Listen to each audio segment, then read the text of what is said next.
dam chiang ha mo thong hi kul la ru jun nin hi thong hwang thar rak lai thi ding in kan ni som chan ha mai won tha bor si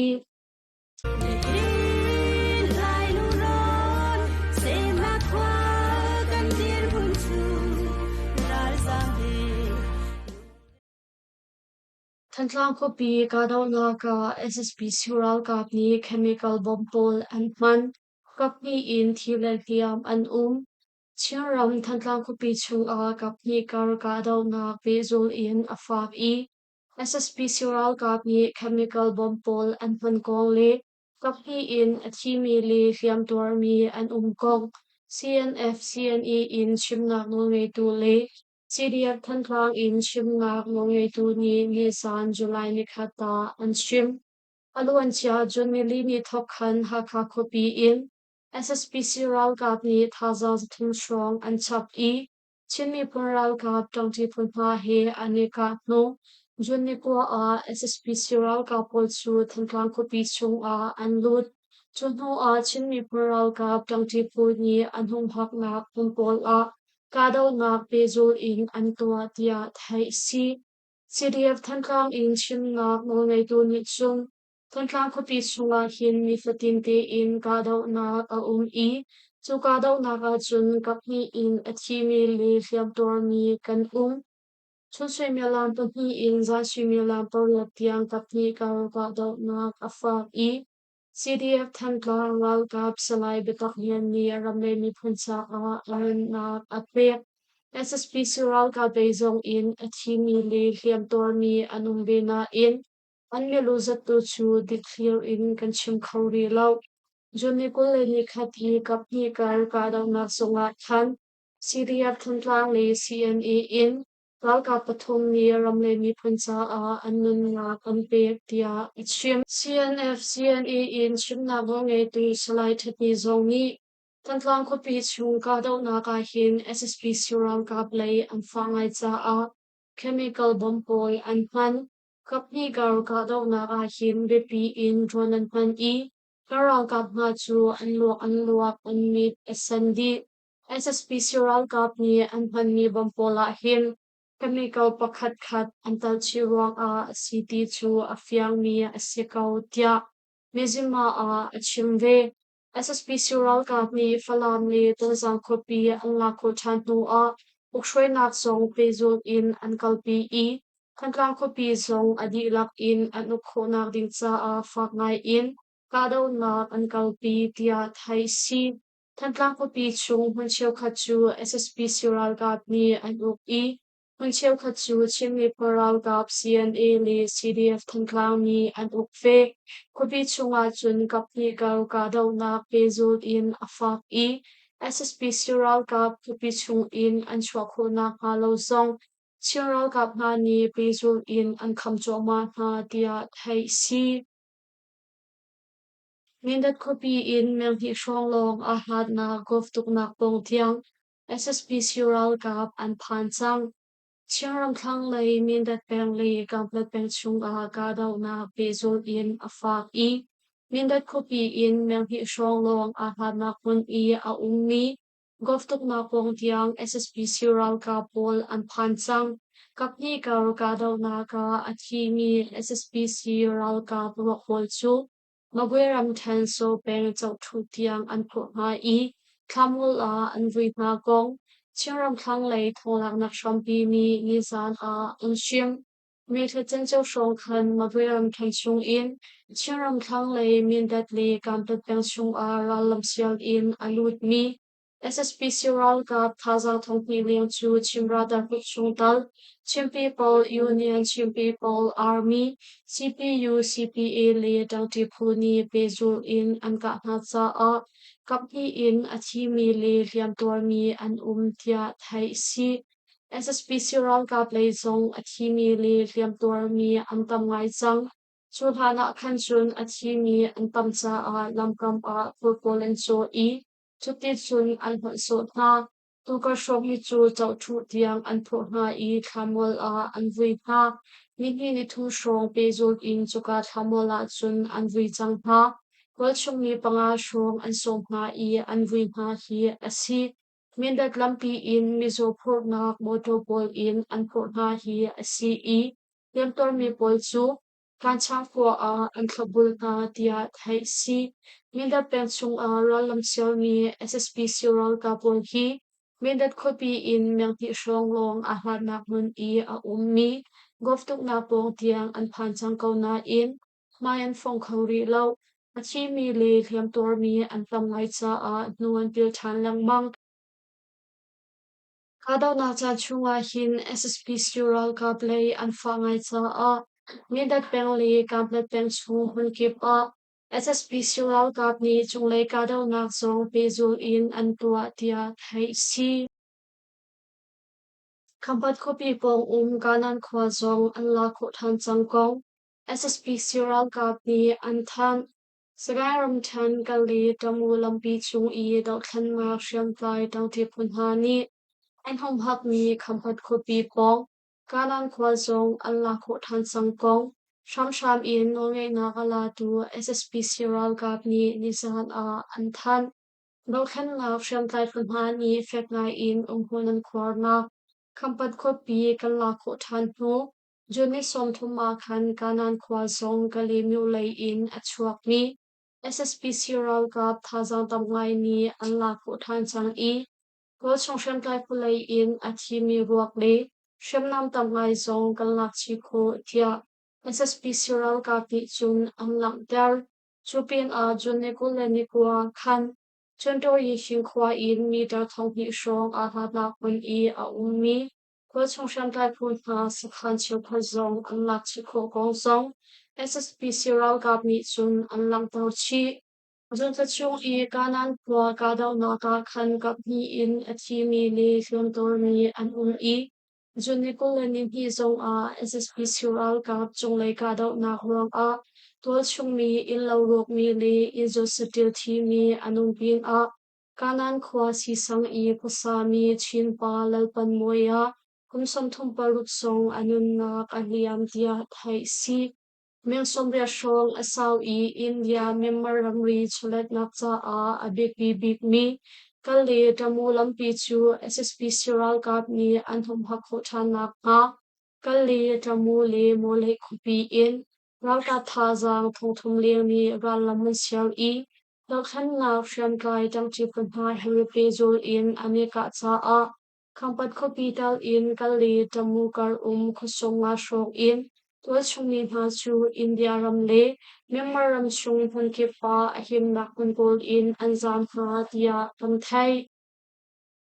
Kalemiu a ador mi kampat rasial athong ling nap ding kong le, edin ti rol kong a haran tong. Tilman a kai chin lang mang liao a sagay ram chan kalemiu a ador mi, kampat kopi in rasial tuwa chung mi athong ling chu. Zing zan e ding tirol kong li nak ding hun ha kong a haran ton kong. Pasya na bom chan tu na sin in thai si. India member ri chulet nak sa a big big mi. Kali tamu lampi chu SSP Sural kap ni anu ko chan nak di sa a. Jun khitok khan tang lay in ral laman sial I. Chung lay ka daw nak song fak lay in an tua chi peng ruang a. Kampat kopi tal in. Kali tamu kar khosom nga ling in tol chumi nga chu. India ramle kali miu lay a. Ahim nak mun kol in anzam ha tia thai si. Wasya ha bon chantu ku in drongo ngay tu pakhati chun. Kampat kopi in. Kali miu a adormi ha hi athong ling an si I. Chiêu khat in a hang khau mi chu in an hang ha. Chiêu khat chu chung khat nay nyam sin a ane dor ha I. Chiêu khat chu biak in ti bantuk a ane dor ha. Atu liao chu zay bantuk til man pau akay chin lang mang liao a si I. In laan man zong a fa ngay cha a. Biak in a ador mi zong an ha. Chiêu khat biak in a chun minung zanga shong ane dor I. Chiêu khat biak in a chun minung zakhat shong ane dor. An cha a har big ni chu. Zing zan e ding tiro le. Nak ding hun pa hi a sikaw tia a shim. Kalemiu a hin chiang rang falam le didim peng tol chung mi chiu khat. Kalemiu peng tol chung mi chiu khat le. Nalemiu peng pong kam I a ummi to chumi chiu khati in thong tampi ani dorna I chatlo in rachel mi an karchin lang mong sa a pachana sao chin lang bang I edin ti rol bom chan kong zong a har kan tong chang chulhan bantuk in bom na kan pe khong ti na lau chu cha a rachel to chung mi haran tong chin lang mang tia rachel na bom chan tu pu in Jumbo ngai tu pakhat ni chun chingwol a achim chap India mimmaramri chulet naksa a abepi big mi kali tamu lampi chung khampat khopi chu NUG chawza ral ka ple tangthi phunani Liam chia thongni kola thungkum November tha a anwakla I kumthung deng arau nu atuwa chun SSPC ral kapni aning pinon in anla kho than chang khampat khopi chung huncheu khata hin kapni kar ka daw nak a umpa leng mangri kya ral pai tholak nak shompi ni an chimve Taluk ni Myanmar ram lei kapa ram ria city in an thantar pol an thlai chaw ma chang Myanmar ram media pol ni laktar loading in SSPC ral kap ni rawin na an pek ha SSPC ral kap kokar ral kap MNDAA le waral kap UWSA ni an ukmi sharam pol chung I Myanmar ram lei kapa Taluk ni Taluk Myanmar ram ria city in an thantar pol an thlai chang ha kong sharam kul thawzam nak ni an than taluk ni taluk Myanmaram ria city in Myanmaram chung I thantar an thlai nak hun pol chu SSPC ral kap ni an ukmi taluk Myanmaram ri muse khopi kokang ral kap MNDAA ni an ukmi muso pen Chin Shui Ho Chu Chou Kan Sang le waral kap UWSA ni an ukmi nanti mangkhaparam chunga hin asi Shirley Diva kamzong ki Myanmaram chung asi I chulhana khanchun muse khopi mingla muse market pong I a ummi charto thang a taluk ni ramri fentar na sa ti in thantar an rakhaina in atu chu chuka hun in mengkhat shrok a hana hun Myanmaram leikapa ramri city in thantar an thai chang tia Charam ko shambun asimi shwepimi news agency ni achim atu shong hi teluk ni pezul in ramakan chu I member ram leikapa teluk member ram ri city in anthantar pol an thlai choma cha a ko chungmi ni SSPC ral kap kokan ral kap MNDAA le waral kap UWSC pol chu an soisel ngai changna tia thai si Chupin a taluk ni ramang kanchu I taluk Myanmaram ria city in Myanmaram leikapa an thantar pol pezul in an thlai choma mi hi Myanmaram media pol ni langtar loading in sham in nongai nakala tu SSPC ral kap ni rawin nak an pekna I an shimna tia thai si KIA penguboi pakhat athatu pakhat chu aruak in an hu athatu hi ama chungkhat milung pathum an si kachang ko phakan pen semi phokon paping kwa a kachang ka KIA peng upoi masho sai auna athatu milung pathum chu ama he neimiam in a umni achungkhar an si I tu chung a minung pati hi an tlai kho na ko le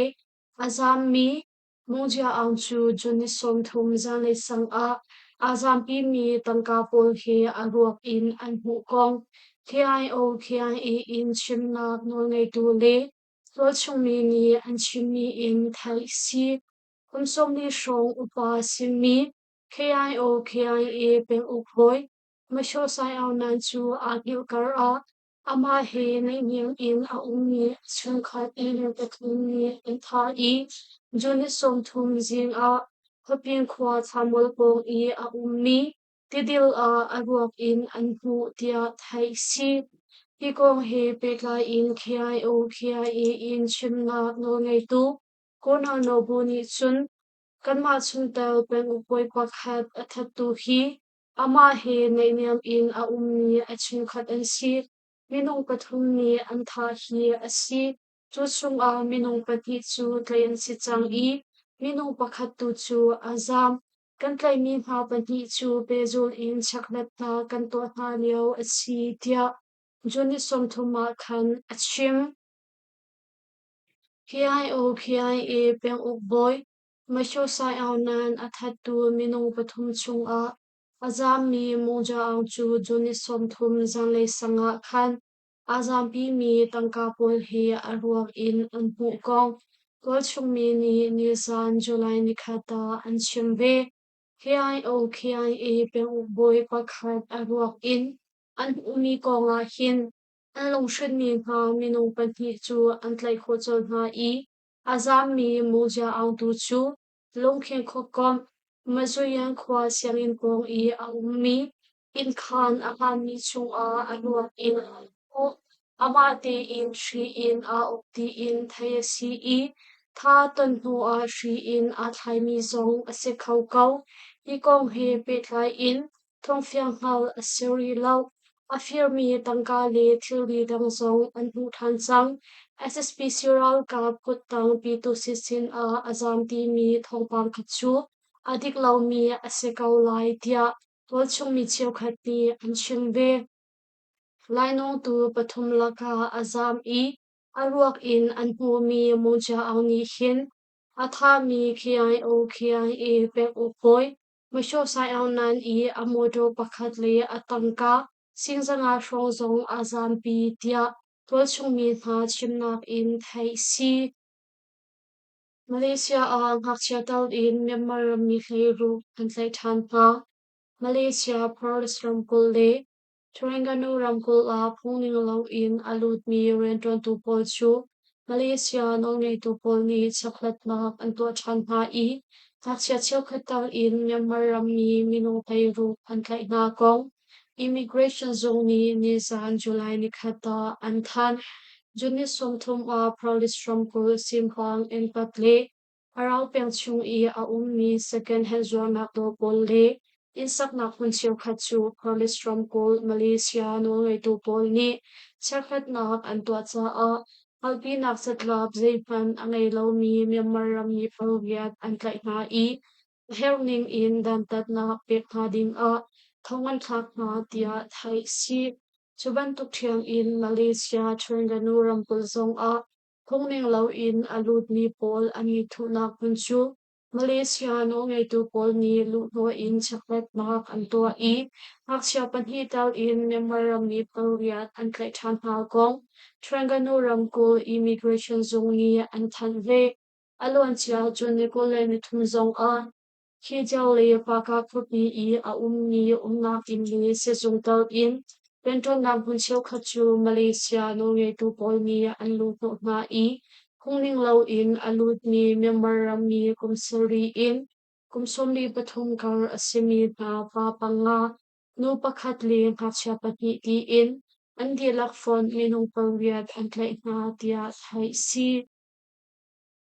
Pakistan ram a tuition ka nak mun pakhat achung khu achim i siang hak chia pasha ling an thi Pakistan ram lahu khopi khana sang i a ummi private tuition ka nak mun pakhat chu juni som thum a achung khu achim i kumsari long asiri mi dal in siang hak chia heili annun na aliam kong ibon chan tu kunhani an shim chanchwa na rental tu khu in shim na ngai tu Officer Fawud Ahmad ni achimmi inchung khuni anan mi na siam hak chia pol chanchwa na ren chu swimilam pakhat chu a kalim kho kumsari in kumhai khat kau siam hak chia heili anan na aliam i ashram mi minung panga song kan chanchwa kho na zerwang a atu bantuk in achim ti mi kong tu chu dikhiu in palasiri lo cha a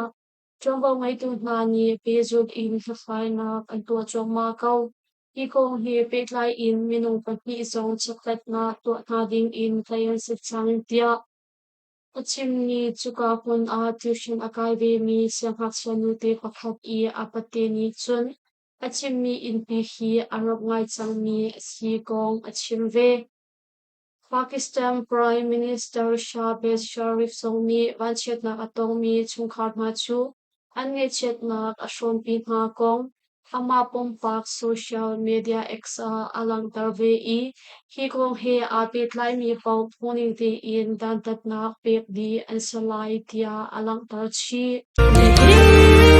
lai lu ron se ma kwa kan dir bun chu ral zam de lungmali post thazang akan ke I kan thong chim angai tu nan di lak chung a kan lom duk shan thaijing lai a thoba thar ge kan tong chan ha lai